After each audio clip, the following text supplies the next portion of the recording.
একটা স্বাধীন সার্বভৌম দেশে এইভাবে জবরদখল করা যায়? এটার ব্যাপারে কি ওই দেশের কোনো সম্মতি আছে?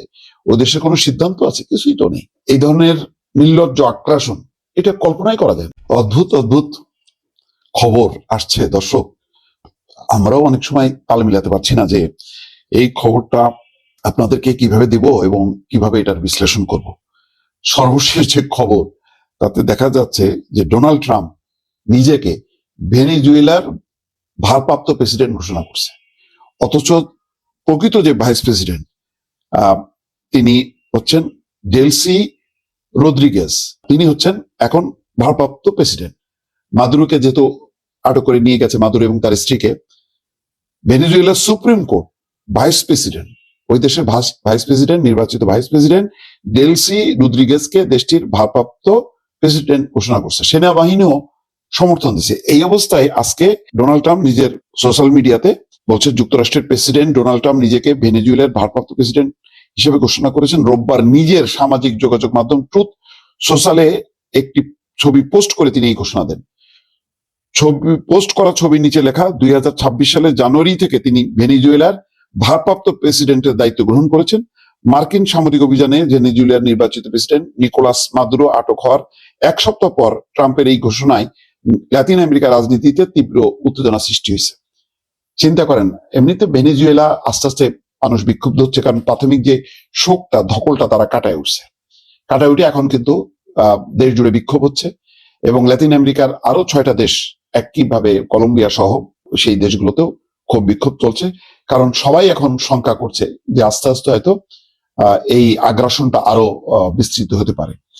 এবং আরো ন্যাক্কারজনক যে ঘটনাটা সেটা হচ্ছে যে তেল সম্পদটা পুরো নিয়ন্ত্রণটা নিয়ে নিছে মার্কো রুবিও, মার্কিন পররাষ্ট্রমন্ত্রী। সে বলছে যে এখন এই তেল সম্পদের পুরো নিয়ন্ত্রণটা থাকবে আমেরিকার হাতে, ডোনাল্ড ট্রাম্পের হাতে, এবং উপযুক্ত সময়ে তারা এটা দেশের কাছে, ভেনেজুয়েলার কাছে এই তেল ক্ষেত্রগুলো ফিরাই দেওয়া হবে। একটা স্বাধীন সার্বভৌম দেশে এইভাবে জবরদখল করা যায়? এটার ব্যাপারে কি ওই দেশের কোনো সম্মতি আছে? ওই দেশের কোনো সিদ্ধান্ত আছে? কিছুই তো নেই। এটা আমেরিকা যেভাবে ফিক্সড করতেছে সেভাবেই হচ্ছে।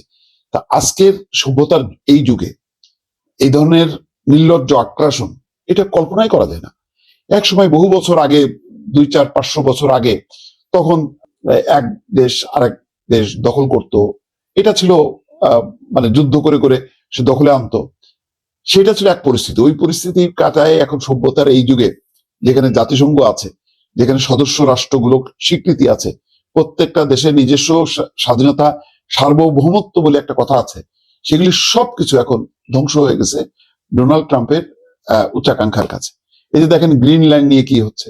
গ্রিনল্যান্ড নিজেরা বলছে যে না, আমরা একটা স্বাধীন দেশ, এবং সম্ভবত ডেনমার্কের একটা ইজারা আছে বা তাদের সাথে একটা সহযোগিতার বিষয় আছে। ডেনমার্ক বলছে যে না, প্রশ্নই ওঠে না। ইউরোপীয় ইউনিয়ন বলছে যে না, ন্যাটো বলতেছে অবশ্যই না, তাহলে আর ন্যাটো বলে কিচ্ছু থাকবে না। কিন্তু ডোনাল্ড ট্রাম্প বলতেছে যে না, আমরা যদি এখন দখল না করি ওইটা চীন রাশিয়া দখল করে নেবে। আচ্ছা, আগাম তারা কি ঘোষণা করছে? তারা কি কোনো সৈন্য মোতায়েন করছে?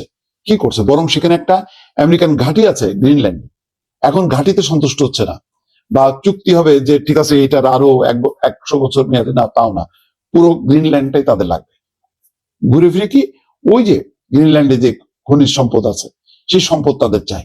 এখন এই সম্পদের আকাঙ্ক্ষায় তারা একটার পর একটা দেশ দখল করবে। আজকের এই সভ্যতার যুগে এই ধরনের উপনিবেশবাদ, সম্প্রসারণবাদ, আধিপত্যবাদ, এগুলি কল্পনা করা যায়, কিন্তু ঘটছে, কিন্তু ঘটে গেছে। মানে এটা তো এমন মুখে বলছে তা না, এটা বাস্তবেও তো তাই দেখা যাচ্ছে। মানে এটার শেষ কোথায় সেটা এখন প্রশ্ন, দর্শক।